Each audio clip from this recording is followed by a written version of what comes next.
What up, what up, what up? Back at it again, Real Fans Podcast. I'm your host, Gabe. That's my boy Julian right there. I haven't seen Julian in weeks. How you doing, Julian? Doing great, doing great. As soon as we hit live, Gabe got blurry as hell, but he's back. He's good. He's ready to go. I'm back. Listen, I'm plugged in.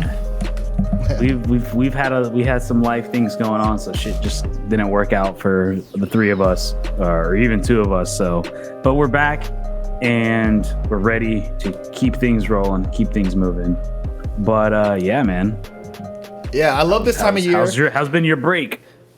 My break has been all right. I love coming back to talk about sports. This is my favorite time of year. Fall is the best time. We're entering. It's almost Halloween time. We're in almost spooky season, and you know what that means, Julian?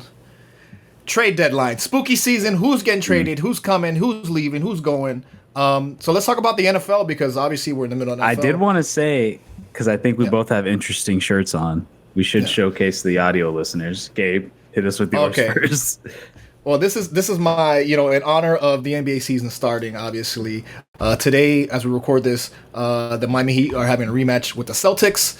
Last year, obviously, going into the Eastern Conference Finals, ESPN, their stats and info, I think they had like 3% of Miami making it past the Celtics. And they interviewed Udonis Haslem, the OG, and he said, "I don't believe in analytics," so that's my shirt right here. I'm wearing my "Don't Believe in Analytics" shirt in honor of him today. We all know Gabe. Gabe loves his sports meme shirts. Yes, I do love a good sports meme. I got 2016. Found it at. I've been really into thrifting lately. So I found. I've been looking for some old school sports like memorabilia and like shirts and stuff, and I found 2016 World Series champions Chicago Cubs. I had to grab it, dude. It was literally. Well, like I said, this is from the first World Series they won in like over 120 years. Like I had to get it. Like that's awesome. That was dope. Perfect condition. It's dope, man. Yeah, so, man. But yeah, back to the trade deadline. For as many Marlins, I was gonna say as many Marlins games as you watch, you are a sneaky Cubs fan for some reason. Somehow y'all beat Bartman, you beat the GOAT. I will say, I will always be a Marlins fan first and foremost.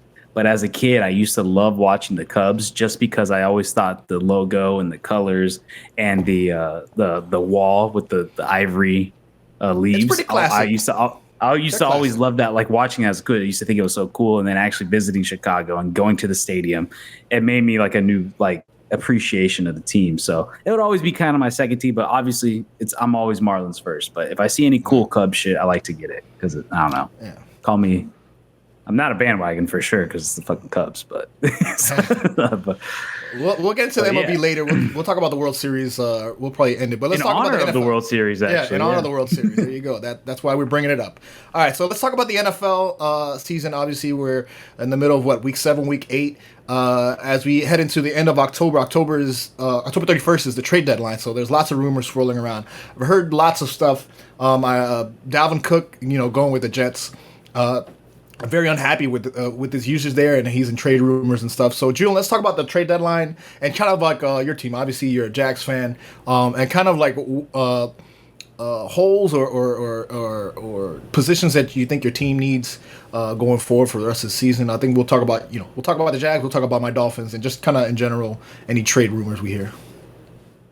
Yeah. Before I go into I do want to mention I think so far the best trade was Philly going for Kevin Byard from Tennessee to like strengthen up that secondary. That's the type of move that that's a team that's going to win a championship or going to try to win a championship. They felt shaky with one of their safeties. I forgot the name of the other one, but he's not bad. He's pretty solid. So they needed a better partner, and bringing in Kevin Byard, which somebody I know, obviously as a Jaguars fan, watching him twice a year. I mean, he's a baller. He's good, and he's in the prime of his career. You go for him, you get the trade, and from what I understand, I don't even think they really gave that much. I want to say they gave a 5th rounder and a 4th rounder, and then a 1-to-1 swap of the safety. The safety. Yeah, and pretty much. So, yeah, I mean, look, when you're a team that's competing like that and you're a top contender, like I could care less about those day 3 picks. Like I will give them away like candy on Halloween. Like I do not care at all. Like if it's a 5th, like realistically, what are the odds that a fifth rounder is going to work versus you trading for a fifth rounder for like a guy who was a former Pro Bowler, all pro, like a guy that you know who's going to step in and immediately impact your team and help push yourself to a championship. I'll do it any day of the week. And that leads me to what I want my team to do as the Jacksonville Jaguars is I feel like the Jaguars are now in a place and they want to be taken seriously. They're one of the top teams in the AFC. They want to push and be a contender for the AFC. You got to make the moves that the big dogs are doing. You can't keep on holding on to these picks and moving forward. It's like, look, these day 3, late day 2s, like if you can get a bona fide starter who you know is going to come in, even if it's like a 1-year rental, because most likely that's what they're going for. If you get a 4th, a 5th rounder, contracts up at the end of the year, you're pretty much getting a half a season rental just to help you get you over that hump. That's what the Jaguars need to do. And they need to do it for a pass rusher because and I was never a fan of the pick, but Trayvon Walker is just not the guy as a pass rusher. He's a good football player, but the guy's an interior lineman. He just is. They tried to put him on the outside. He's just not an outside pass rusher. He's not an outside linebacker. He can't rush from the edge. He just doesn't have that skill set and that talent to do that. But I think he's really good bull rushing and blocking up the gap for run games and getting internal pressures. If he can put some more weight, put him in. So I would love for the Jags to pretty much bounce him in, even though he's probably not big enough yet. He'd probably have to wait till offseason. But bring in another bona fide veteran pass rusher who can help Josh Allen, who's having a monster season, a career season right now with, I believe, 7 sacks already. Josh Allen is absolutely killing it. We need somebody on the other side of him because if you want to make a serious run, you want to take down the Chiefs, you want to beat the Bills again, you want to go after Miami, you got to rush the pass rusher. You have to rush the pass rusher. And we got one of those guys, but we need the guy on the other side to free up both so they can both be freed up and go after it. And I'm hoping that I know some fans are talking about maybe trading for Chase Young. It'd be a rental, but Chase Young has had injury issues. How much do you really want to give away for him? Like, is he really going to be worth it? At times when I've seen Chase Young, he's looked great. I mean, dude was number 2 overall pick a couple years ago in Washington. Talk about Brian Burns, but Carolina's probably going to want too much from him. But the name that's floating around a lot is Daniel Hunter from Minnesota Vikings, having a sneaky good year. It's pretty much the last year of his contract. He's looking to get paid again. With the way this Jags salary cap issue that they're going to be having this next offseason, he's probably not going to get re-signed. So I would want to go after somebody who is not going to be, you don't have to give up too much trade capital, but is good enough to actually help complement Josh Allen on the other side. And I think Daniel Hunter is the perfect fit. I think Minnesota, as long as Minnesota's season continues to go down, they're just going to be like, fuck it, let's see what we can get for him and move on. So that's kind of like my thought process for the Jags going into the trade. But yeah, I mean, how about the Dolphins? What do you want from the Dolphins? And then, but also outside of just the Dolphins in general, the trades that have been happening, like the Byard trade or like the Dalvin Cook trade, like, what do you think of those? Yeah, I think it's interesting, Dalvin Cook, because obviously, speaking of the Dolphins, he was going to different campuses. And obviously he was at Miami for a little bit, and then he went with things. But I think if Dalvin Cook ever came to Miami, I don't think he would start because we have too many. Our guys are fast. Right? Mostert's having a good season. Was he top 5 in rushing? Yeah, and Achane right now he's injured. He was out last week, but he's really fast. I think I heard a stat that some of the fastest runs of this year so far. This might have been a week or 2 weeks ago. Some of the top 8 fastest runs ever recorded on the field, 5 of them were from Dolphins, either receivers or running backs. So we have a really fast team. He would never, if he came to the Dolphins, he wouldn't start. He'd be running back 3, running back 4. The Bills are like, yo, you ain't it, bro. But he's still, good luck to him. I don't know if he does get traded. It's possible. I think he could still be productive for a team that's looking for a running back. As far as the Dolphins itself, I mean, I think the biggest glaring things the Dolphins need right now are cornerbacks and O-line. Right now we're decimated. A Last week, quarterback? no corner. I know. I'm just like, We don't need no quarterback. Listen, man, I'm part of two and on. Okay, don't disrespect my man. Okay, my man. how's Jalen been doing? Oh my God, you talking about Jalen? Jalen, he's been injured. If you haven't heard, I know. I guess that's what Adam I'm saying. Schefter. No, I'm messing with you. Yeah, I know. Adam Schefter made a weird tweet. He was saying that Jalen Ramsey is going to make a return next week, and then Jalen he had to go online and be like, "This is news to me." I don't know. He's like, "I like Adam Schefter, but this is news to me. I don't know what you're talking about." They've been talking about Jalen Ramsey possibly coming in December, end of the year stuff. So I don't know why week 8, week 9. How long is his contract? He just got signed. I think it was a short deal. It was like a 1-year deal or 1 or 2 year deal. Let me look it up. I'll look it up. But he's on the team after this year, essentially. I believe so. Yeah. Let me look that up on Sports Track. But just to get back to the question you asked about the Dolphins, the glaring holes: cornerbacks, O-line. Right now, we're decimated on O-line. Trevor Armstead, obviously our biggest acquisition that we acquired, and he's been injured. Like, he was injured last year. He missed a couple games, and he's still missing games now. And he's key. These backups, man, it's so shaky, man. The whole Dolphins offense is, to me, a bit shaky because everything's built on the speed, right, on Tyreek Hill. And if he gets injured, I don't know what Plan B is. Right now, he was listed as out for this week. He came out on somebody interviewed him in the locker room. He did not practice Wednesday, but he's saying he's going to play this week. But all reports leading up to this week, as we record this Friday, we'll see what happens Sunday, saying that he's going to be out. So he's saying he's going to play. All the reports are saying he's out. We don't know what's going to happen. Obviously, they're playing the Patriots. We'll get into that later. I think a big week. But getting back to the injuries. O-line, decimated. I don't think we're that deep on O-line. So acquiring some type of backup or solid, I don't know. I don't think it's going to be a big, huge contract. But if you can get some decent backups or some reassurance, we definitely help there. And corners, man. Kohu is oh my God. Kohu and Eli Apple last week when they played the freaking Eagles. There's such liabilities, man. That's my biggest thing with the Dolphins. I know we're going to go deeper in with the Dolphins in a little bit, but man, that defense is just like that secondary is just getting cooked. Yeah, man. I'm fine with the our front line on defense, the defensive line, the linebackers. They've been playing pretty decent, but the corners are getting cooked. The corners are getting cooked all the time. Kohu, this has been since last year. I didn't like him last year. I felt like he was getting burnt on plays. And Eli Apple coming in, as a replacement for Xavier Howard, who was also injured last week, didn't play against the Eagles. Eli Apple trailing on receivers, giving up on plays. Once the receivers pass him and the ball's somewhere else, he's just giving up. He's just kind of jogging it out. The play's still going on. Yeah, dude's past his prime. Big time. So corner definitely need help on the corner to solidify the defense. I feel like the offense is going to be fine going forward, but we're going to need that defensive help because if we're going to be playing from behind, Tua's going to have to pull out magic every week. I think that's not sustainable. As much as I like Tua, and I think he's really good and he's good enough to be productive, like to be good in this league, above average in this league. You can't be playing from behind. You can't be losing drives, getting blown out, giving up, minute drives, and then making Tua march down the field. So corner and O-line is probably the biggest holes that the Dolphins lead right now.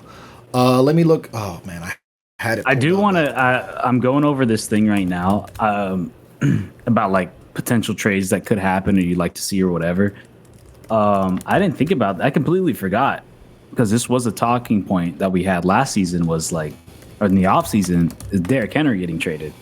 Is Kevin Byard getting traded to the Phillies like the sign that Tennessee's just gonna just pack it up and just get rid of get what you can, restarting or resetting? And I feel like Tennessee's got to get rid of Derrick Henry. Get what you can from him because at the end of the day, like, dude's taking a lot of hits. Tennessee's clearly not going to be going anywhere for the next few years. If you can get rid of him and get something for him, this prediction has him going to the Tampa Bay Buccaneers. I don't know about that. I'd be a little surprised. I wouldn't be. Maybe he can get traded. I know there's talks about him going to the Bills. Like maybe that could be an option. I don't know if the Bills actually do it, but I wouldn't be surprised Derrick Henry gets moved. If you're the Titans, why not get what you can from him? Contender who needs a run game. Seems like the Bills is like the perfect fit for that. Just kind of curious to see if it gets done. But like, do you think Derrick Henry gets moved? I saw that and I'm Yeah, like, I've been interesting yeah, thing. That's kind of an interesting move. I've been hearing back since like week 2, week 4 is like, well, if you have the season and you have no hope, like, you might as well get something for him. Obviously, he's still very big, very large, and he'll do good anywhere. Like the guy's unstoppable. So yeah. I mean, if they make a trade, I think that'd be good for them. I wonder what they would get back. I'm not really familiar with their whole roster and where they're going to go move forward. But yeah, I've heard of Derrick Henry possibly moving. Even some quarterback movement. I don't know, man. Brock Purdy's out. They're trying to put in Sam Darnold. You believe in Sam Darnold? Bro, I don't even know if Sam Darnold can make it in the XFL, dog. He's gonna be playing for your San Antonio Brahmas, man. That's you, man. That's gonna be that's your hometown team now. No, well, only because yeah. Only no, that's your team. The Rock. No, that's your team. Here's an interesting article because as we talk about the Dolphins are going to be playing Kansas City Chiefs soon. The Frankfurt games. I saw a news article here that the Frankfurt games going to be playing. That if you can't get a ticket to the game, that they're coinciding. The NFL is joining with the Chain Cinemax XX and DAZN. Will be screening XXX. Whoa, no, XX. I don't know, man. It's what kind of theater is this, bro? It's Germany. Talk to Frankfurt. But they're gonna have 18 screens, 18 locations. They're gonna in Germany. They're gonna have the game at a movie theater, which is I think pretty interesting to have. So my question is, Julian, if you can't get a ticket to a game, let's say FIFA is coming to Hollywood, Florida, where you live, wherever you stay, Fort Lauderdale, and you can't get a ticket, would you be willing to go to a movie theater to watch your favorite sport? Would you go to a movie theater to watch football? I'm not against it. I think it sounds kind of cool. Like, to be honest with you, I like kind of having the shit talk and the chattering, and you almost kind of get that stadium vibe. You get your concessions, hear people cheering, hear people booing. Like, I feel like it's not a bad substitute. Like, I think it'd be good. I know they do them or they used to at least. I want to say all the Mayweather fights were like at the movie theaters, wasn't it? Like that, I know it's for sure boxing. I don't know if it was Mayweather or Pacquiao, but they used to do the boxing fights at the movie theater, and I always thought that was an interesting concept because, with how expensive like the pay-per-views is. I mean, obviously the NFL is a little different, but like for something like pay-per-view, for example, like it makes sense because maybe you don't want to spend $80 to just buy it and watch it yourself at home or whatever the price is nowadays. But you can go to like the movie theater, watch it for $15, and that's just what it is. Like I think it's kind of cool. I actually like the idea. I wish the NFL would do something like that or more sports in general because I'd probably be open to the idea. But I'm somebody who goes to the movies all the time. I'm an AMC A-list member, so I go like all the time. At you. Oh, excuse me, bourgeois. So like it'd be cool if they did do something because I'm not against it. I don't know. I like going to the movie theater still. I know some people are stuck at home and like to watch on their apps or whatever, but I still think there's a place for the movie theater. I think it's pretty cool. But I'd be cool. I would like if I don't know if I'd do it by myself, but if like you hit me up and JoJo hits me up and you're like, hey, you guys want to go watch the Super Bowl at like AMC? I'd be like, yeah, sure, fuck it, let's do it. I feel like that'd be kind of fun. Like, I mean, I'm not against it. Yeah, I remember that time when we went to go see the Super Bowl. Y'all were watching. You guys went to a club, right? Which club did you guys go to? You went to. We didn't go to a club. We went to the Wynwood. It was supposed to have it was Wynwood. It was supposed to be like a watch party there, but it was a tiny ass screen. It was like it was the size of my monitor I'm looking at right now, and I'm looking at it from a distance, and I'm just like. So then you hit me up. And then I was like, we walked over. Yeah, I'm sitting at a brewery and they have a projector, a big ass, a whole wall. I'm like, yeah, I'm sitting here. There's nobody in my way. I'm drinking beer. I'm just because JoJo told me that you were in the area, so we're like, well, shit, where's Gabe? He's like, yeah, there's no one here. I was like, R.I.P. to Concrete Brewery. Concrete Brewery is no longer there, but there's a bunch of other breweries. If you guys decide to come to Wynwood, a bunch of new ones. Really big ones, but I think it's cool because you know what? It's better than I'm thinking about like when they have like these kind of watch parties. Sometimes they have it like I'm thinking of the NBA finals. Sometimes they have watch parties inside, or like in Toronto they have, was it the Jurassic Park, whatever, what do they call that, where they stand outside the stadium and watch the game. They have screens and stuff. That, Oh yeah. it can be fun because you're in the atmosphere. Obviously, everybody's there for one thing, but then you know you have to brave the elements. You know, if it's raining, if it's windy, can you hear? So actually watching it in a theater, I think is actually kind of cool. I mean, especially if they have concessions. Oh yeah, I mean, if it's like raining or snowstorm, then yeah. But like, I think going outside and watching, I don't know. I'm a watch party guy. I like watch parties. I think they're kind of fun. Like doing all the World Cup watch parties were fun this past year. I think so. You know what I think would be cooler though, instead of a movie theater, and it just kind of popped in my mind: drive-in movie theater. Drive-in is cooler. Yeah, think that's because then you can cooler. tailgate. You can tailgate, and then you put the game on the speakers, the audio, and then everybody's just watching it on the big thing, and everybody around you is like a tailgate, but it's constantly going. It's like think about it. You put it on. You get your grill out. You're grilling, watching the game, talking shit, drinking. It's literally tailgating, but then you're watching the game. And if you did a drive it, that'd be sick, dude. Like Maybe. I mean, unless I'm you bring like a selling you on it, generator. yeah. If you bring a generator or something, like I just no, hate people leaving tailgate my car already on. though. I just hate leaving my people- car on for stuff like You don't. that. You shut it off. You get a speaker. How you gonna hear the game? Okay, there you go. You get a speaker. Yeah, that's what I'm saying. Get a speaker, put the speaker on, and just shut off your car. I mean, yeah, when you just like you would tailgate regularly. The only difference is you're watching the game. Yeah, I don't know. There's I mean, a lot of people do that already. People put the Yeah. TV like they'll put like the morning Yeah. or whatever. If it's a late game and they're tailgating early, they'll have Red Zone on and shit. We used to do that. Yeah, I've definitely seen that. I've seen people with TVs. They don't even go into the game. They just literally sit outside the entire game. You wouldn't be down for that? I'd be like, yo, Gabe, let's go. We're out. We're doing the drive-in. We're doing the drive-in movie theater Super Bowl. But then you got to get parking. There's not a lot of places in South Florida, especially for that. I know in New York, I used to go. All right, to say we're in a vacuum. You know what I mean? Like, hey, it's just a big ass fucking field. They got the thing up, and we're just like reserved a spot. It had to be a lot of the people. hell, Maybe a Gabe? lot of people I know, man. For a Super Bowl, I'd be like, man, I'd rather either stay at somebody's house or go to a bar. It's an outdoor Super Bowl party. Then you got to drive. See, that's the thing. I want to drink. I don't want to be driving too. So Who says Unless- you have to drive, Gabe? uh, Ride your I- bike, man. I'd rather stay home for that. But I think it's actually kind of cool that they're actually going to show those games. Hopefully, hype. But you know what's interesting? I don't think they're getting a bye week after this. After the Dolphins play, they're not getting a bye week till like week 13. Or The something. Jags didn't. Yeah, Jags that had sucks. back-to-back London games. Jags had. Speaking of, I mean, we could talk. It's a little off topic, but like Jags had, man, what was it? 5 games in 19 days? No, 4 games in 19 days or something like that. They had back-to-back London games, came back, played on Sunday, and then had a Thursday night. Yeah. Now they got a little bit That's of a bye terrible. week, and we still don't have a bye week. Then we're going to play the Steelers, and then after the Steelers game is a bye week.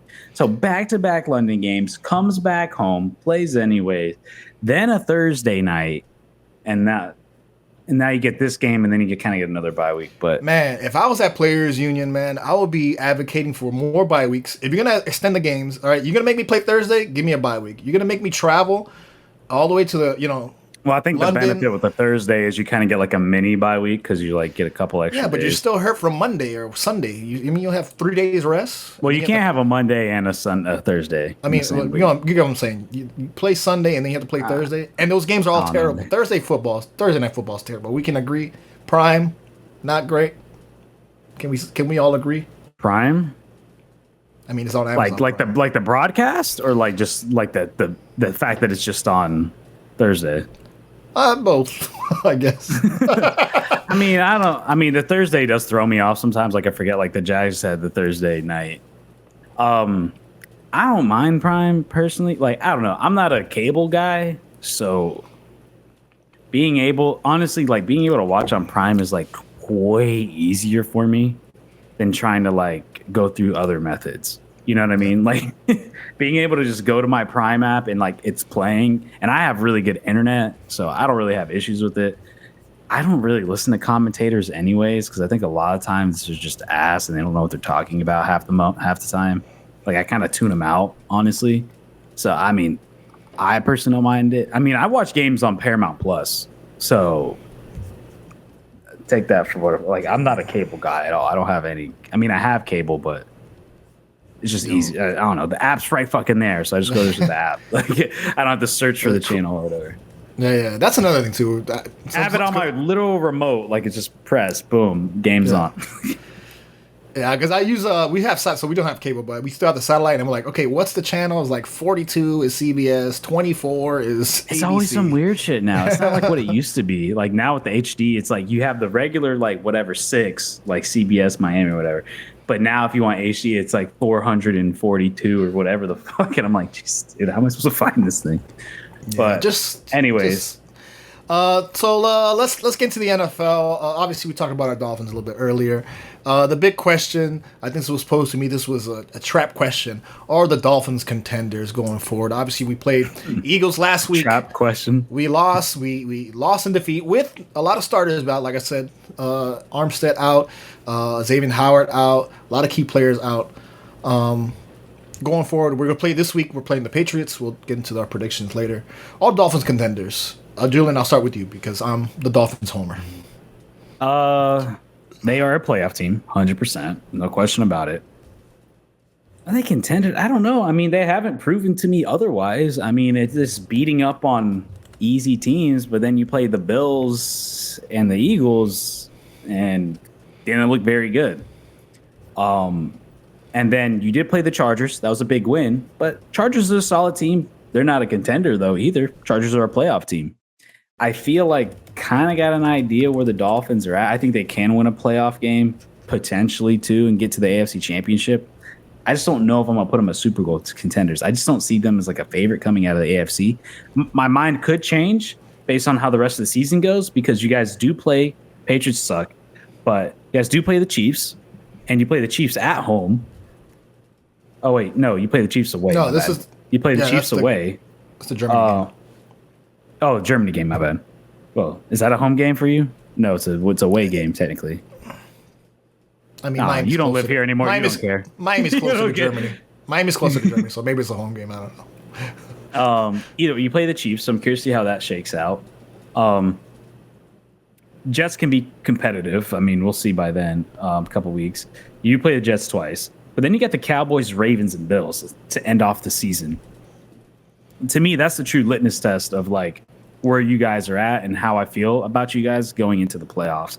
Because you're facing top teams at that point. Like I said, Cowboys, Ravens, Bills, and depending how the division shake up, that can be a lot of division implications and like who gets home field and whatnot. So as of right now, I don't think so as a necessarily like title contender. Definitely a playoff team, definitely a team who could potentially make a playoff run. But until I see you guys play the Chiefs, Cowboys, Ravens, Dolphins, then I can get kind of a better idea.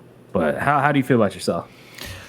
I tend to agree. I think this is a prove it year. Like we can't sit around. We can't do what we did with Ryan Tannehill and be like, is this the year? Is next year? Is this like now is now? Like this team is built for now. Obviously, with all the acquisitions, with all the speed, this is a prove it year for Tua. Like this is like the one chance or one spot. Obviously, still going through injuries.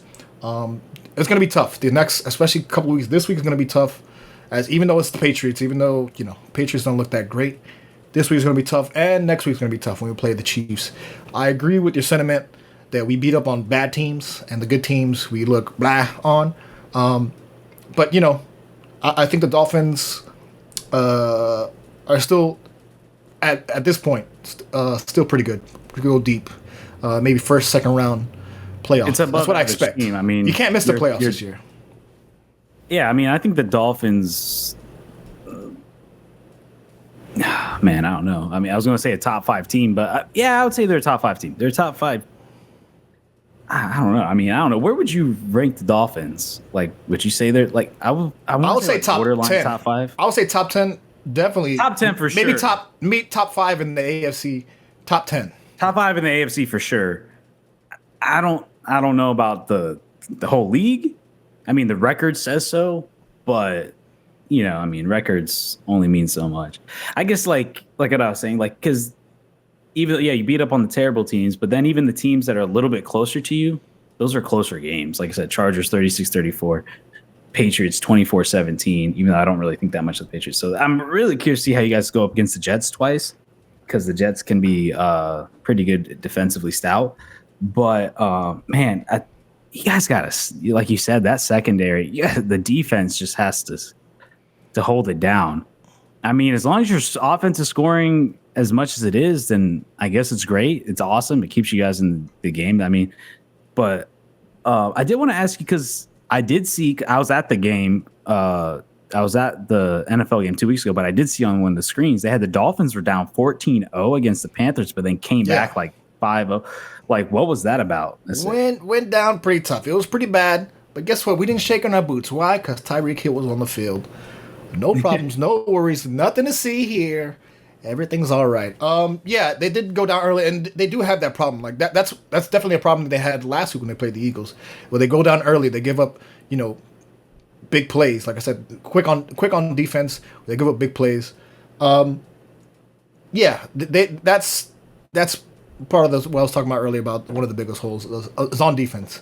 And two, because you guys are definitely outscoring people. I mean, that's not a question. And I think they had, that's what you're winning.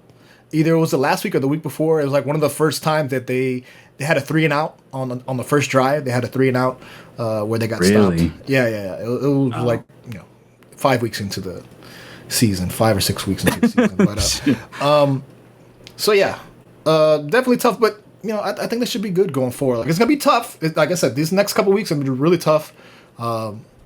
We get the bye, but then it's going to be a tough schedule going forward, especially with all the injuries. We're going to need that bye week, man. We're going to need that bye week, and we'll see what kind of acquisitions they get at the end of the week, because we only have a couple days till trade deadline is over. So that's it for the Dolphins. Let's talk about – you want to talk about the Broncos? All right. The question is, can the Broncos make the playoffs? The answer is no. They fucking suck. I think this was meant for Joe. And we can move on. This is Are they good enough? They've been doing a little bit better. I think Russell Wilson has been. Let's say, I'm not saying he's MVP return of Russell Wilson. He's doing better than last year. Can we just say better than last year? I think we could say that for this season. Bro, they're 2-5 in that division. Sean Payton, stop talking. How about that? Don't be talking shit about it. They're just terrible, dude. Like, I mean, God, like, I know it's been, this is the second year now, but I'm still mind boggled about like how bad he is. Like, I don't understand. Like, I really don't. Like, Denver's not a bad team. Like, I don't understand how that team is so bad, like, on paper. And you think Sean Payton's going to come in here, clean the shit up. I mean, but it's still, God, like, it's rough, man. I'm trying to think what is going on. So this week, I don't think they make the playoffs. They suck. I don't see, if you're a Broncos fan, I'm curious how JoJo feels, but like, this is the type of situation that you probably hate the most, because you don't know if you want to reset, because you do have so much talent. You have so much talent. Yeah. It's not like you have it's not like you're a Tennessee. You got Derrick Henry, you got Byard, you got Hopkins, you got a couple players. Let's move on from 3 players. Denver's a really good team. They got a lot of players on paper that should be good. Maybe they trade away some pieces, but like, do you blow up the whole team for it? But then also at the same time, like, what do you do? You're locked into this quarterback that you don't know if you can necessarily get rid of, because no one's going to want to trade for him. I don't know how long I can't remember how long his contract is, so you don't know how to get out of that. So it's just kind of a shitty situation to be in, because I'd rather be like the Titans. No, I suck. Whatever. This is just like kind of like a year where people we can figure out who's going to be future pieces of the future, and then players that are in their prime that we can get something for, we're going to move on from them. Know that next season we're going to build something and do something great. But like, if you're a Broncos fan after this year, which most likely they're not going to play playoffs, like, what do you necessarily do? I mean, I guess you blow up the team if you're Sean Payton, because these technically aren't your guys. You never brought them in. But like, how many people do you want to get rid of? Like, I don't know. It's kind of a really shitty situation if you're a Broncos fan, because you came in here with such high hopes into last year, and then you're a little skeptical this year, but it turns out it's just more of the same. And I thought the coach was a big problem. I mean, the coach was a big problem. Don't get me wrong.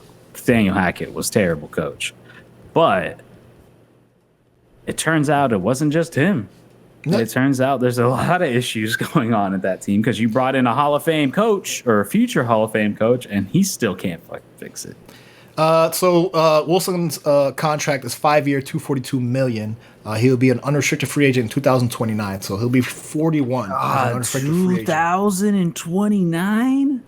That's what Spot Track says. Oh Spot my God! 6 years from now, they get it. Oh my God, that's a highway robbery, dude. What do you do? Who is taking on that contract? Hopefully we'll have JoJo on. There's got to be clauses, dude. There's got to be clauses to get out of that. We'll have JoJo on to talk about his quarterback. This Broncos situation probably has to be one of the worst situations I can recall in like my NFL knowledge and history. Like, this is a horrible situation. Maybe they restructure. I don't know. This says potential out 2026. 161 That's their million. potential out is 3 years from now. Oh my God, dude! Anyways. They better. I don't know. That's wild, man. So let's being move a on. Broncos fan. Yeah, I mean, rough out there. Rough in Broncos country. Let's No, I don't. You know what? I don't care. They won a Super Bowl not that long ago. I don't care. Let's talk about them Cowboys. How about them Cowboys? You can't win. You can't win two trades, man. You can't win the Peyton trade and then also win the Russell trade. No, like enough. You picked. You've gone too far. You're asking for too much now. You're asking for too. Yeah, Tebow. Yeah. He got you to the playoff. He got you to the playoff run. So let's talk about the Cowboys. All right, your favorite team. Subject. My favorite team. What we talk about. Obligatory, mandatory Cowboys talk. Love them Cowboys. Put up the stars. I don't know how you put up a star. If you do, I don't know. Put up gang signs. Don't lie. You know. It's like, I don't know. Yeah. Cowboys, every time man. Gabe goes to the barber, they put a Dallas Cowboys fucking cape on them. See it everywhere. All the cars. Every Cowboys country. Gabe, what would you do if it was the Cowboys? Right on, you go to the barber shop, right on top of you, Dallas Cowboys. Would you rock it? What do you do? I mean, he ain't getting no tip. I'll tell you that much. So let's talk about the Cowboys. Cowboy season so far. I've been telling you, listen, as much as I'm a Cowboy hater, all the people were saying Cowboys pretty good. Cowboys pretty good. Football people smarter than I. Gabe, I told you, bro. They said Gabe, I told you, dude. As much as I want to write them off, they said pretty good. Julian, Cowboys, how do you project them going this season? We're now, how many weeks in? How do you feel about I told you. I was like, beginning of the season, I was like, don't say it. It's like, don't say it. Because you know what they're going to do. They're always going to disappoint. But I'm just kidding, though. I mean, well, kind of. I don't know. I mean, they're 3-2. No, wait. Are they 3-2? Why am I drawing a blank? They are, hold on. I'm looking at their record right now. They have 4-2. 4-2. 4-2. My bad. They were 3-2. They beat the Chargers. Dak Prescott looked pretty good in that Chargers game. They had a bye week this past week, so I'm kind of referring to 2 weeks ago. But Dak Prescott, he looked pretty solid. They look good. Obviously, the defense is as stout as ever. I got them on my fantasy. The defense is amazing. My biggest question mark is that offense and what they can do. And Dak, man, he's just not looking great. I mean, he looked like I said, he looked decent. He did enough to win the game against the Chargers, but like, I'm sorry, Dak is not going to win you a Super Bowl, man.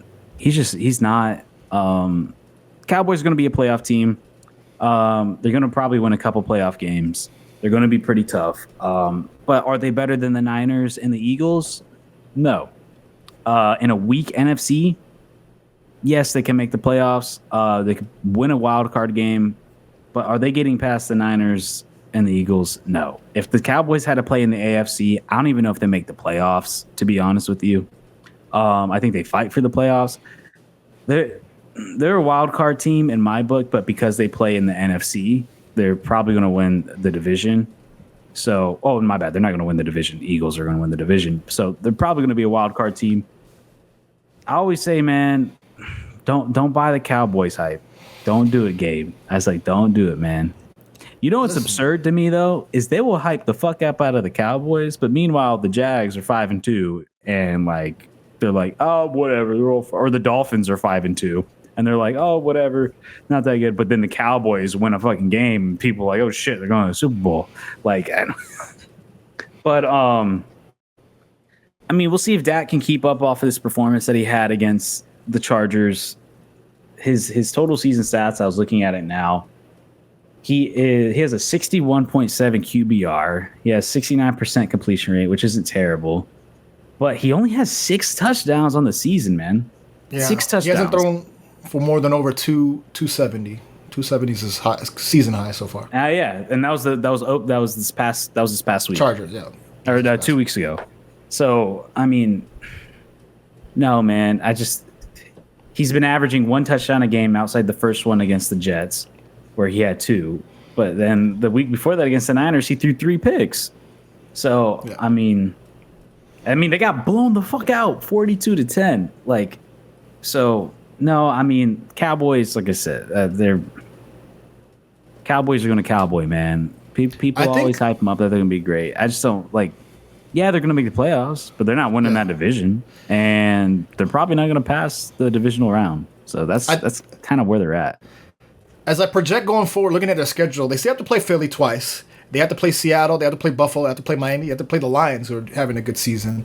And the bad teams are really bad. They still have to play Washington, which is not doing that great. They play the Giants and the Rams the week after. The Rams this week. So I think they have a potential to have. There's some tough games in there, some tough matchups for them. But I think they have a potential, to split. At least split right now. If you look at the playoff picture, I think they're number 6, so they're in the playoff. If season were to end today. But yeah, I agree with you. Eagles probably going to be number 1, and they'll be fighting for the number 2 spot. We'll see what they do. Because think about it. Think about it here. Like, all right, they're going to play the Rams. They'll probably win that. They're probably going to lose against the Eagles. Let's say they split against the Eagles. That's what? How many losses are they at now? Okay, so they're 4-2. Let's say they're 2. Okay, that's 3 losses. Say they beat the Eagles on one of them at home. Say they went at home. Do they beat Buffalo? Do they beat Miami? At Buffalo, at Miami. Do they beat Detroit? Like, they're probably going to come out of this season, let's say 6 losses, which isn't a bad season. Yeah, but it's not a bad season, but is that good enough? Is that a dominant to like perennial fucking title contender? No. Like, and again, if you want to say convincing wins, I mean, they did beat the Jets 30-10. That's probably their best win, and and they eked out the one against. Well, they fucking swept the Giants 40-0. I mean, it's the Giants. It's the Giants. So yeah, I think they'll make the playoffs. We'll see if they vomit all over themselves in the playoffs, but I think they'll mind you, they lost to the Cardinals too. Yeah. They lost 28-16. You want to talk about the Dolphins beating up on bad teams? I mean, Jets really only one convincing win for me in my eyes. The only convincing win is probably the New England one. Man, they did. It's weird. They're like blowing the fuck. Like they blew the fuck out of the New York Jets and Giants and New England, and then it was a close game against the Chargers. I'm saying. But then they lose to the Niners. They get destroyed by the Niners. Lose pretty handily to the Arizona. So I don't know, man. Cowboy fans going Cowboy fans. So all right, let's get into this week. Let's do our predictions for this week as we do this week. What is this? Week 8. This. Well, Dolphins haven't had a bye week, and then they're 5-2. So week 8. Yeah. All right, so let's pull this bad boy up. Pull it up. Pull up the screen. This is going to be week 8 pick'em, week predictions. Who's going to come out on top? I don't know if Gabe, if you have the record or not, but I'm assuming you don't. So it's not up to date. I know because I missed a few weeks, and I know you guys made predictions, you and JoJo, but I didn't update it though. But I do have it. I will update. Yeah, me and JoJo only did one together, but yeah. Anyway, I mean it's not a big deal. We ended up missing, but we're gonna start from here on out, going forward. I actually do have a really cool pick'em Excel sheet that my friend made, so I think that we can utilize. But here we go, week 8, the best odds. All right, let's start it off.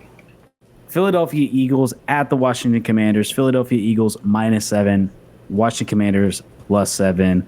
with the odds leaning towards the Philadelphia Eagles to cover that minus 112, with Commanders for the +7 minus 108. Who do you got? I hate these odds. It's right on 7. Give me 7.5 or 6.5, but it's right on 7. I'll take the over with the Eagles winning. The over. Well, you're taking the spread. We're not doing the over/under. Oh yeah, I'll take the Eagles. Yeah, I'm with you. I think Eagles cover. I think Eagles get more than. I think Eagles win. Honestly, I almost feel like I'm kind of surprised they even have it this close. I feel like the Eagles could win by like 14, potentially. But all right, got the Jacksonville Jaguars at the Pittsburgh Steelers, aka North Jacksonville. Jaguars -1.5. Pittsburgh Steelers +1.5. Why they have this game so close? Is it going to snow or something? Am I missing something? Steelers are pretty solid, man. I mean, Steelers aren't bad. Jaguars have a shaky offensive line. I mean, TJ Watt is a fucking monster. So that's something to really worry about. But I believe Freiermuth is out. And honestly, Deontay Johnson is not looking too great. But Steelers, I mean, they're a tougher team. I mean, they're improving. They're getting better. But I still get the Jaguars to win this. I think 1.5. That's essentially just saying the Jags are going to win the game. So I'm going with the Jags. Field goal. By a field goal. Well, projected, I'm looking at the weather. It's going to be about 50 degrees, and it's going to be a precipitation in Pittsburgh. 93% humidity. It's going to be a rainy game. I'll get the Jags. Wet Jags game. Jags by a field goal. Give me that. Give me the Jags. All right, we got the New Orleans Saints at the Indianapolis Colts. New Orleans is -1.5. Indianapolis is my bad. New Orleans is -1. Indianapolis Colts +1, with the odds being right down the middle at 110. To me, I feel like this is pretty easy. I'm kind of surprised it's this close as well. I'm going with the Saints here. I think the Saints are the better team. Gardner Minshew's throwing picks left and right. Colts are just a disaster right now. I get that they're at home, but I think Saints, even though they're not a great team either, I trust Derek Carr and that New Orleans defense more than I trust Gardner Minshew and the entire Indianapolis Colts team. Yeah, give me the Saints. Saints easy. All right, we got the Houston Texans at the Carolina Panthers. Houston is -3.5. Carolina +3.5, with the odds leaning towards the Panthers to get within 3.5 at -120, and Houston to cover is -102. I got Houston here. I think Houston's a better team. This is number 1 overall and second overall pick going at each other. Carolina's not that great. Houston's actually having a sneaky good season, a lot better than I thought they did. CJ Stroud, to me, is clearly the best quarterback that was in this draft class. I always said that from the jump. I never believed in Bryce Young. Obviously, Bryce Young still got time. He can develop.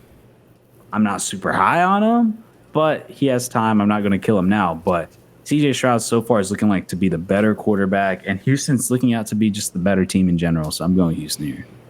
Yeah, I'll go Houston as well. 6 points sounds easy to me. Houston better than Panthers this year.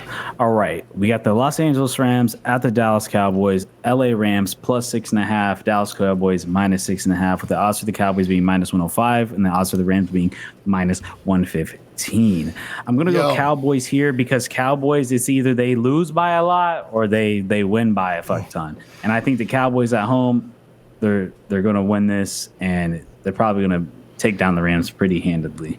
Cowboys win by a touchdown. Do I believe in that? Man, what's his name? What is his name? Nakuna? That's not Nakua. I know Cup came back, and then Nakua, I believe, is a wide receiver. He's probably a nice little fantasy player to have. Man, give me the Rams. Give me the Rams. They cover this. If they don't win, they cover this. If they don't win, they cover this. Yeah, they're going to pull out the strippers, man. Oh, yeah. You're about this. All right. We got the Atlanta Falcons at the Tennessee Titans. Atlanta is -2.5. Tennessee Titans +2.5 at home, with the odds being +100 for the Titans and the Falcons being -122. The Falcons are another one of those teams where they tend to beat up on worse teams. And the Titans are a team that's just not very good. Obviously, they're trading away pieces. So I'm going with the Falcons here. I'm not a fan of Desmond Ritter, though. Desmond Ritter, I do not think is the answer for Atlanta, but I think Atlanta has a better team, and they've been able to grind out some victories. So I like them here with a field goal. Give me Falcons. I think it's another boo-boo bowl, but I'm not gonna watch the game. But I think the Falcons should win this. You're gonna watch that game intensely, man. I know you are. I'm not gonna watch shit. I have nobody I care about on that team. All right, we got the New York versus New York. It's gonna be a split fan base. It's gonna be a split fan base, I'm sure. Right down the middle. It's a home advantage for both teams. Yeah, or it's a neutral site. One of the two. Neutral site. I'm actually I want to tune in just to see what the crowd looks like. I'm curious, like how it's actually going to be set up. Like how many? It's going to be a lot of Giants. It's going to be a lot. Well, it's going to be Giants because of the season tickets. Yeah, I mean 100%. It's going to be the Giants because it's their home game. Obviously, if it's the Jets, it's going to be there. But let's not kid ourselves. There's going to be a lot of Jets fans because obviously some people are going to sell. Some Giants season ticket holders are probably going to sell their ticket or resell their tickets or whatever. And there's going to be a supply of people buying. So there's going to be a decent amount of Jets fans there. I do think, like you said, Giants are going to dominate. And according to JoJo, most of New York is Giants fans. But then again, they play in Jersey. Because they won what I most understand, recently. Jersey is mostly a Jets country. Yeah. From what I understand, there's a lot of. I think there's more Jets fans in general in the world. There's more Jets fans because obviously it's but like you said, Giants home game. I wonder how many. What's the over under on how many bring both jerseys? We have. I think it's 60-40. I think it's gonna be 60-40. I think it's gonna be 60% Giants and then 40% I would agree with that. Jets. I would agree with that. I'm gonna go with that.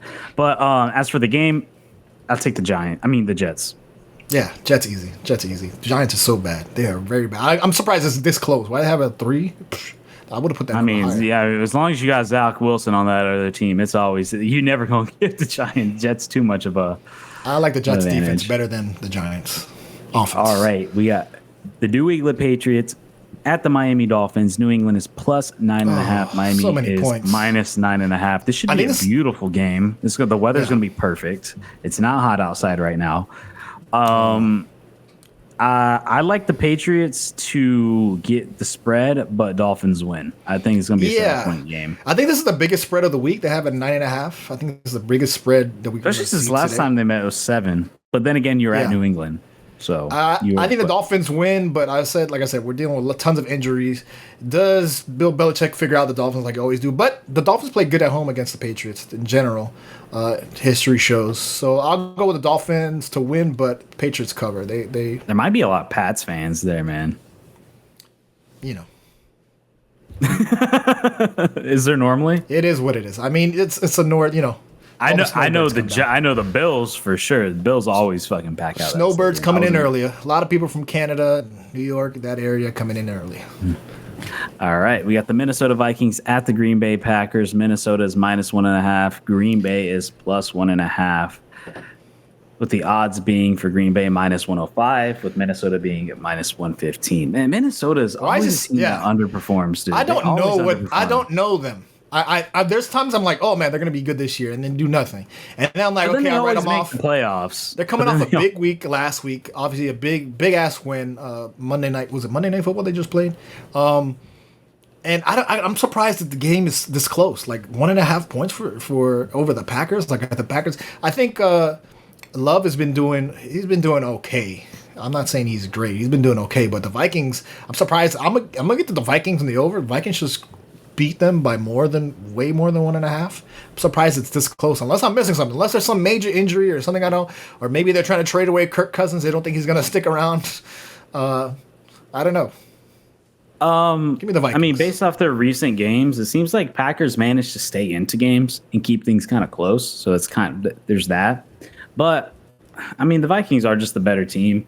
But like the Vikings in general, man, they're always just such a weird team, dude. It's always like, I don't know, they're just streaky, and then they almost always make the playoffs, but then they get into the playoffs, they don't really do much. So I don't know. But either way, going for the Vikings here with the 1.5.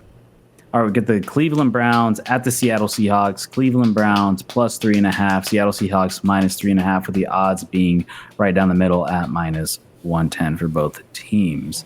I'm going to go Seahawks at home here. I like a couple of players on the Browns. Terrible.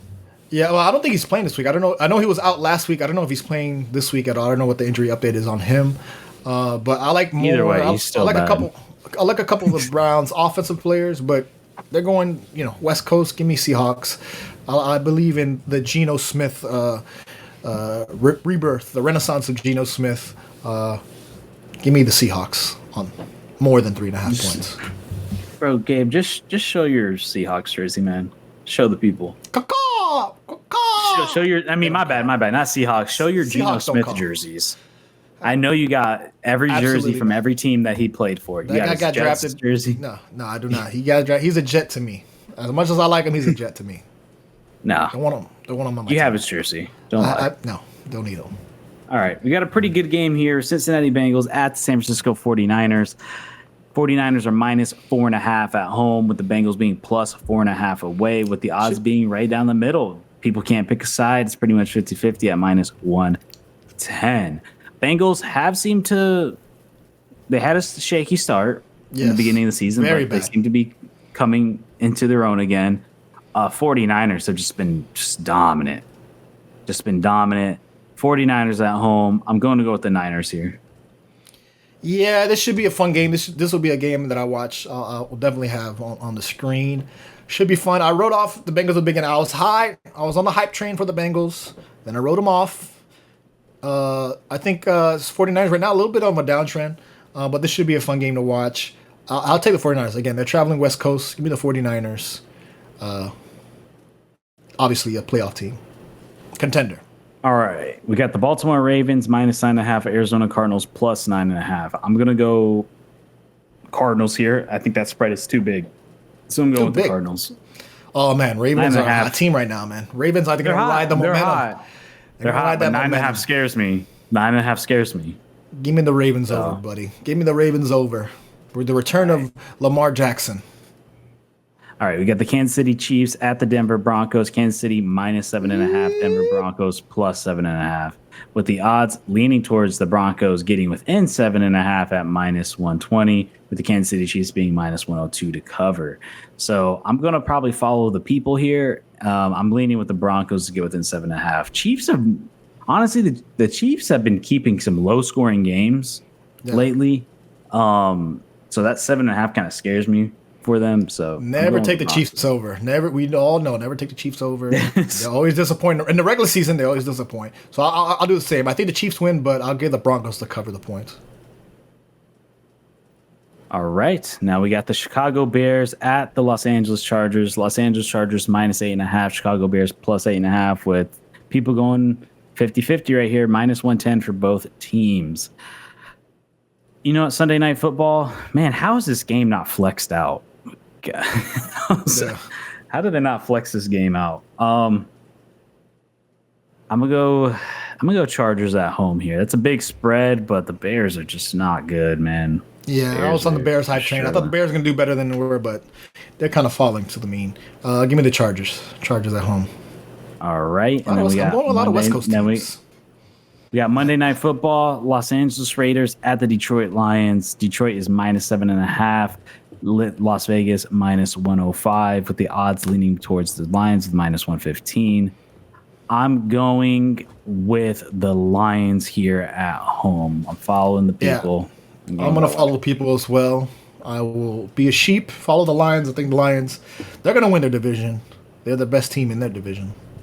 High hopes for the Lions this year. Eat them kneecaps. All right. Those are our picks for week 8. We'll come back next week and see how well we did. So let's see. Yeah. We'll see how we go going forward. So let's talk real quickly about the NBA opening season. Obviously, wearing my shirt. I don't believe in analytics. Tonight, as we record this, Miami Heat are playing the Boston Celtics, rematch of the Eastern Conference Finals. It's only game 2. Okay, we had a tough game. We played the Detroit Pistons. We almost blew a 19-0. It's a 19-0 run that the Pistons went on. Almost blew the game, won by 1 point with the Miami Heat. But Julian, how do you feel about Miami Heat going forward? We lost a couple people. We lost Max Strus, Gabe Vincent, I think went to LA. Max Strus is playing with Cleveland, the Cleveland Cavaliers.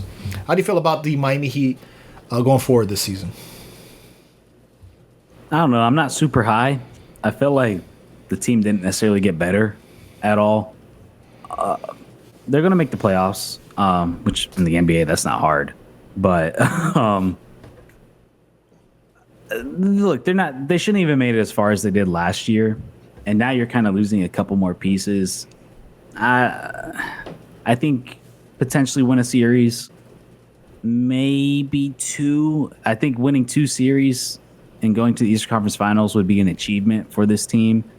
But I think this team either gets knocked out of the first round or they go they pass that one and go to the next one. But we'll see. I mean, the Heat the past couple of years have not been super strong in the regular seasons. Obviously, regular season Jimmy is not a real thing. Yeah. We don't know. Listen, we all know he sits out about 60% of the game. We're like, where's Jimmy? Where's Jimmy? And then playoff Jimmy comes, and we're like, thank you, Jimmy. I love Jimmy Butler, but I also hate it. But then I also get it. I mean, like, look, when you let everybody's heard my rant, but when you let that many teams in, you don't have to try in the regular season. Who gives a fuck?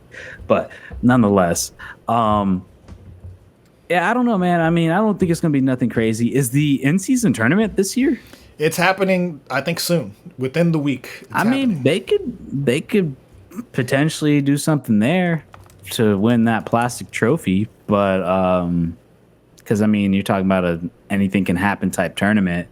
So I don't know. We'll see. I'm not expecting too much from the Heat. Like I said, I think they're going to be a playoff team, but they didn't necessarily get better. Kind of the same old Heat. And lost a couple of role players, so I don't know. I mean, how are you feeling? Yeah.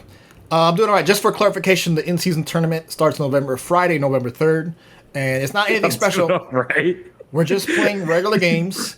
It's the regular season games, but it's the in-season tournament, and then the championship will be held Saturday, December 9th, and I think they have like 9 days blocked off for like the playoff of the in-season.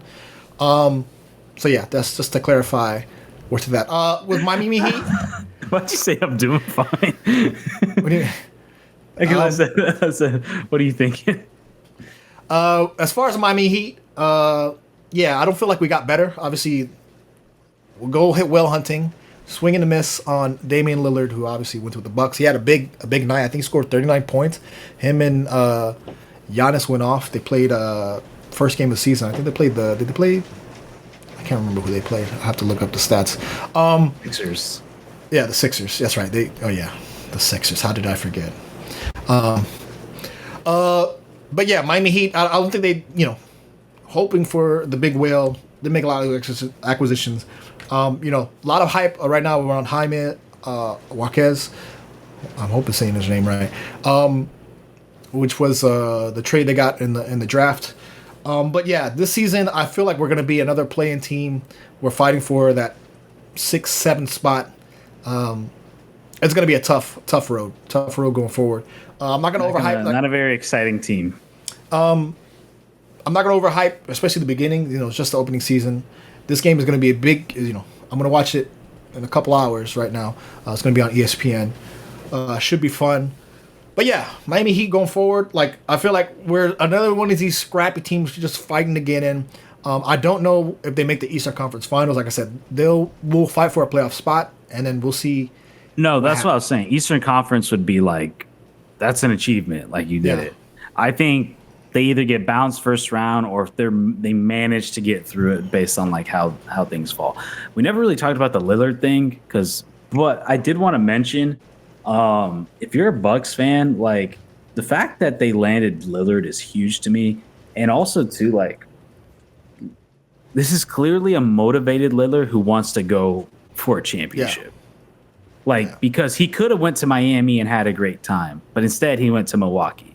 And no offense, I'm sure there's great people in Milwaukee, but like Milwaukee, Miami, like yeah, a lot of players in the NBA like Miami. Like if you had to pick a city, like if you're in a position, and by the way, you mentioned that he could have gone to Miami.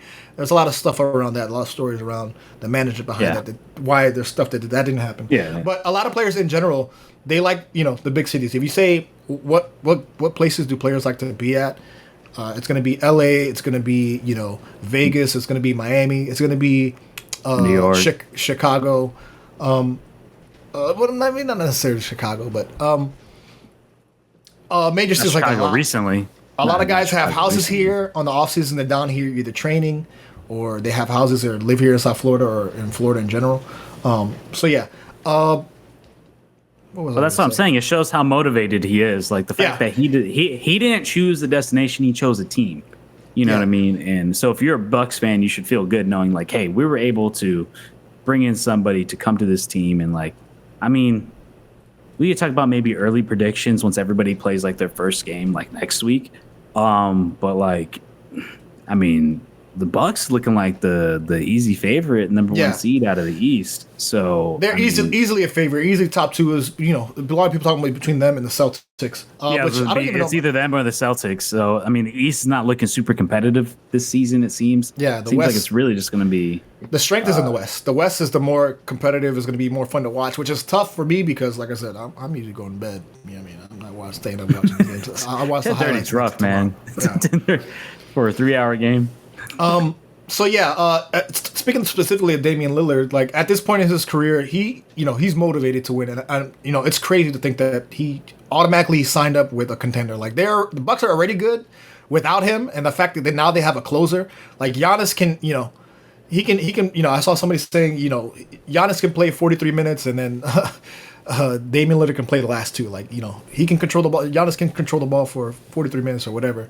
Well, it just makes you more dynamic. Yeah. You know what I mean? Because the fact of the positions they play, the way they play, it makes that whole team just more dynamic. I mean, you have a guy like Lillard who's going to be a playmaker and spread things out, and then you got Giannis who's just going to dominate the interior, the paint. So Especially in the playoffs, a lot of it was like, and that's why, I got rid of freaking coach. A lot of it was like, give Giannis the ball give him the ball 23 feet away at the 3-point line and let him do whatever, whether he pulls it up or him trying to dribble. But now he can go he can go on the inside, inside the key, and you can have a shooter, a spot up shooter like Damian Lillard. Damian Lillard can bring up the ball. Damian Lillard can look, he can be a spot up shooter, pick and rolls. He can be that guy on the outside, so Giannis doesn't have to have the ball all the time. You know what I mean? And Dame obviously is a killer. He's a closer. He's a guy you want with the ball at the end of the game. So it was almost like a perfect fit. Like if I'm a Bucks fan, I'm ecstatic. They already had a solid team. The fact that they acquired him for pretty much fucking peanuts and popcorn, the bottom crumbs of unpopped popcorn at the bottom of the bucket, is amazing. So they're easy favorites, easy Vegas favorites for them. So cool for Damian Lillard.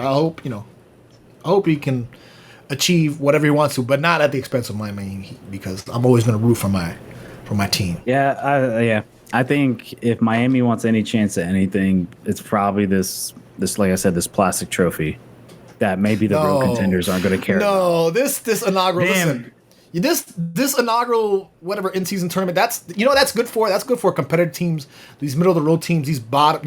I don't call them bottom feeders. I hate that term. No. These bottom teams that are trying something to prove. You know what? Who's good for? The Spurs. Wembanyama and the Spurs. That's good for y'all. Take that. Okay. Wembanyama and them boys. Because This is a participation trophy, bro. Don't lie. No. Why we giving the trophies to people who don't deserve it?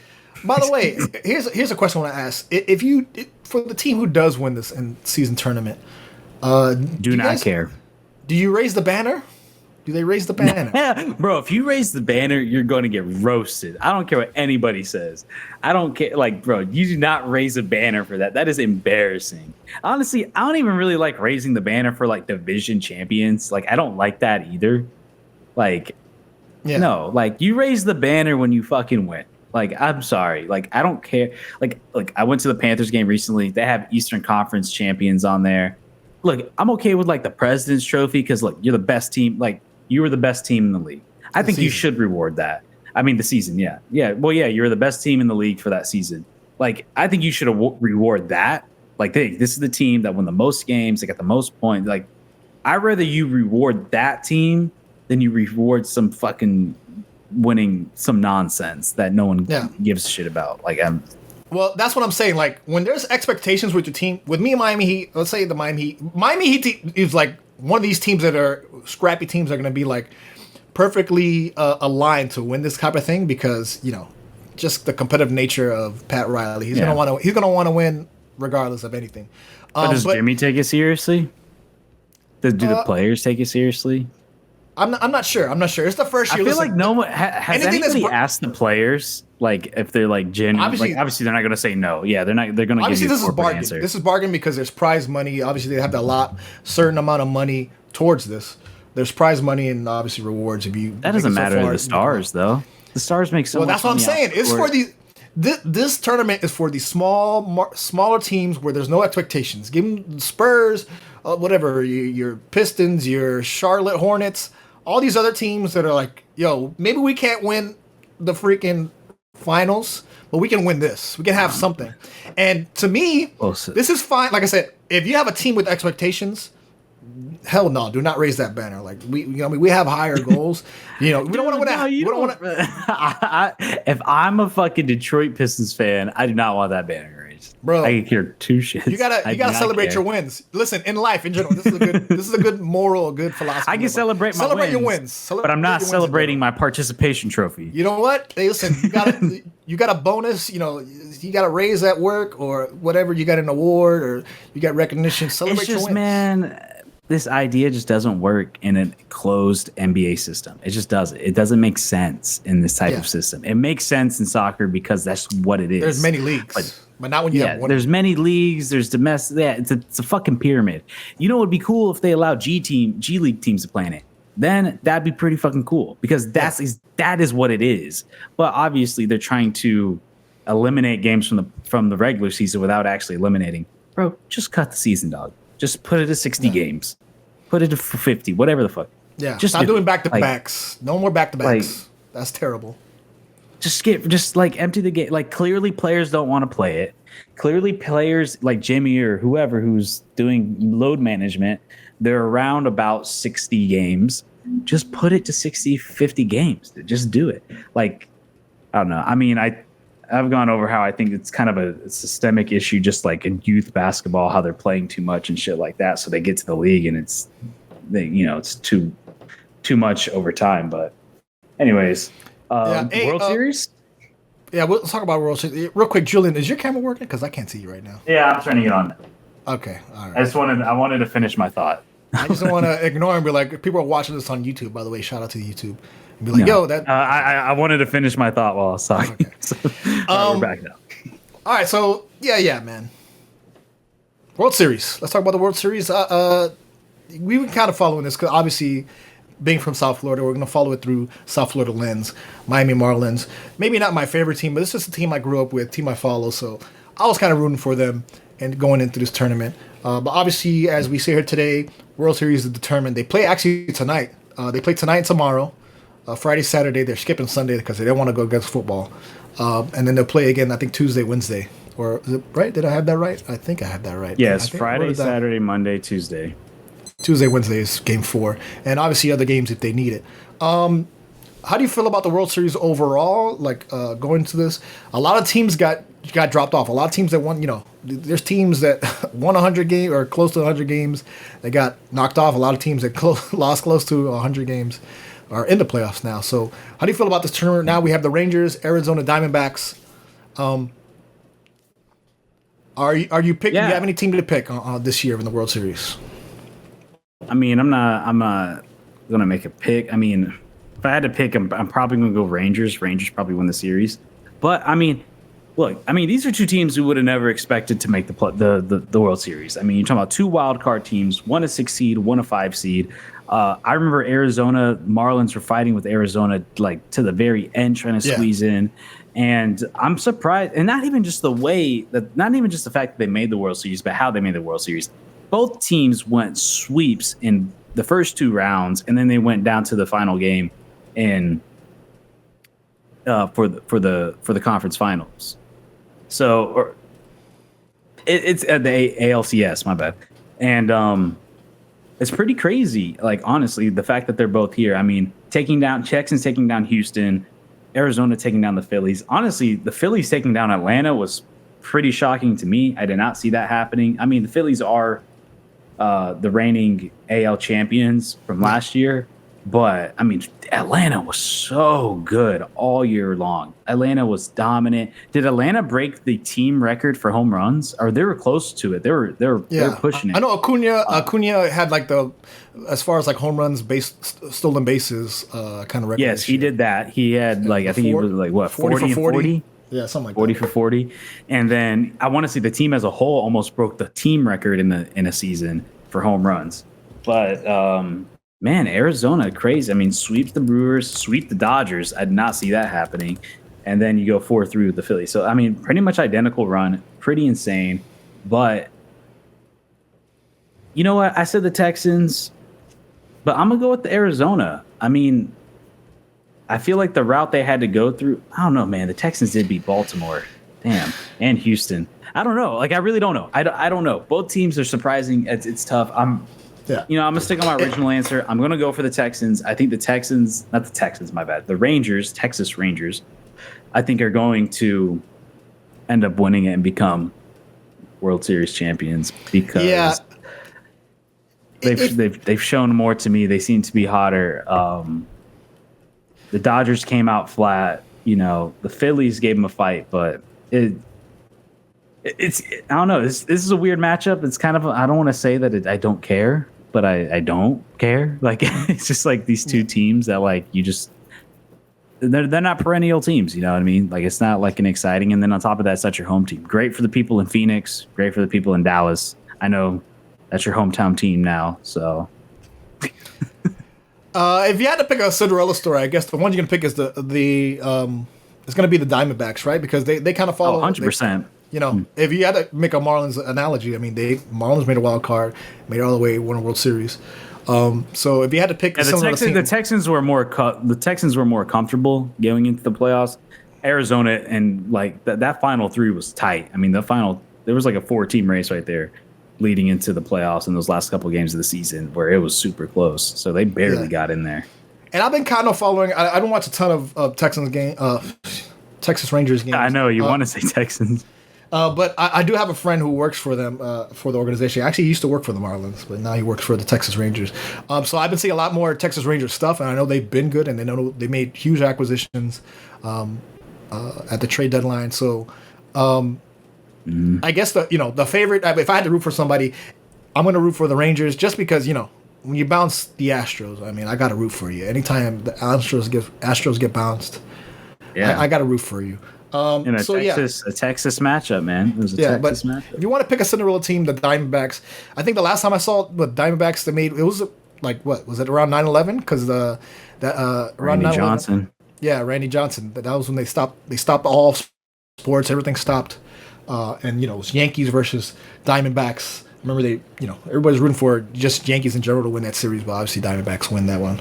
So that's the last time I see them. That's probably the last time I seen Arizona baseball. I used to love watching Randy Johnson as a kid. When I was little, I loved baseball. When I was little, I mean, don't get me wrong, I still enjoy baseball and I watch baseball every now and then. But like not like when I was like a little kid, something about maybe because I played baseball and I just wanted to see like I used to love watching like Randy Johnson and Roger Clemens and Pedro Martin. I used to love pitchers. I used to love watching those guys. Pitchers, man. So I can still picture that purple and green uniforms. I tell you what, I love 90s like sportswear and jerseys and stuff. I just love the designs and the colors they used to have back then, man. Look at you, man. Making you fall in love with nostalgia again. You fall in love with baseball again. Matt, you know what? I'm going to see if I can find a Randy Johnson jersey. Look at you. Go check on eBay. Check where you found that shirt. I doubt it. I doubt it. Not if South. No, on like eBay. Probably like eBay, yeah. I think it'd be cool jersey. Yeah. But yeah, people are saying this is going to be boring. I mean, listen, if you love baseball, you're going to watch baseball. I mean, like I said, this is probably the most exciting time around sports where, we're in the baseball playoffs. We're in the middle of NFL season. Basketball's just starting. People who love baseball are going to watch baseball. Maybe you're like, oh, there's not enough names. There's not enough people. Listen, the real fans are going to watch. And this is real fans. Are they still doing the thing? I know they did last year. Are they doing like the bouncier ball that like hits farther? Oh, no. I think they're... Oh, well, they track that kind of stuff. I don't know if there's a chip. I know they have ways No, of tracking the but ball. didn't they do it last year? Wasn't that? I swear to God, that was like a thing where there was like couple years they ago. made the ball like hit hard, like more bounce. I don't know the word, but like yeah, made it more to where springy, more yeah. Yeah, I guess the more compression, bouncy. I guess the way yeah. it compresses and rebounds. To I know fly they track. farther. Yeah. Yeah, they track that stuff. I know a few years ago when they were negotiating, they were talking about how the way the ball is constructed.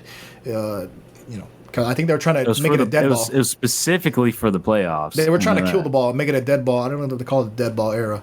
Trying to reduce that to reduce home runs to make more action. But obviously they changed the rules. The game sped up. No, but didn't they do the opposite though? I swear last year I thought they did the opposite where they made it feel like he could fly more.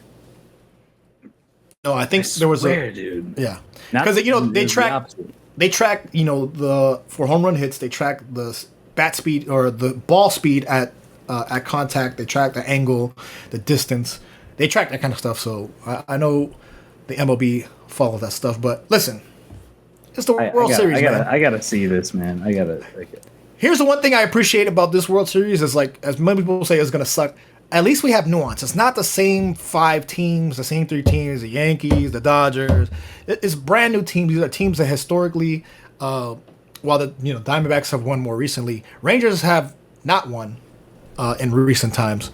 I don't think they've ever won, actually.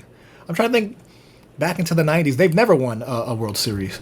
They're like one of the... There's like...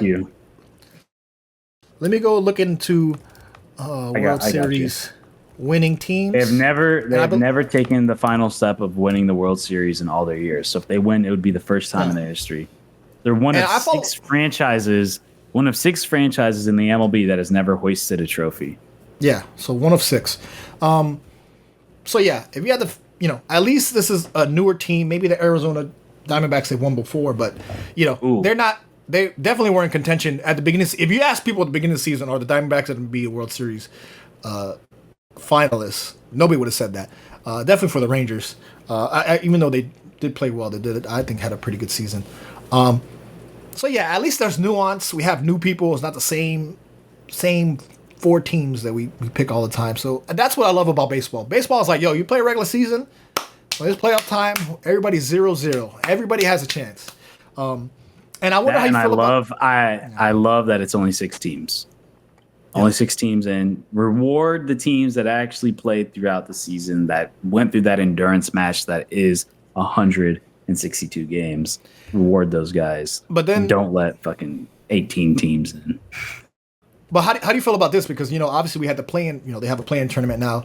The Dolphins, the Dolphins. The Marlins obviously had one where they beat the Phillies one year, where they called us bottom feeders.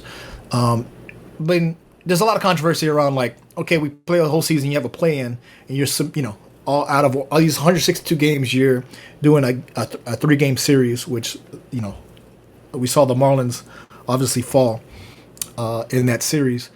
But how do you feel about that? I believe this is truly the first time we've made the playoffs since they won. I don't count the COVID year. This is truly the first time. I do not count the COVID year. They were a 7th seed that got in. They would have made it. This is the first year they truly made the playoffs as a 5th. Yeah. So what were you saying?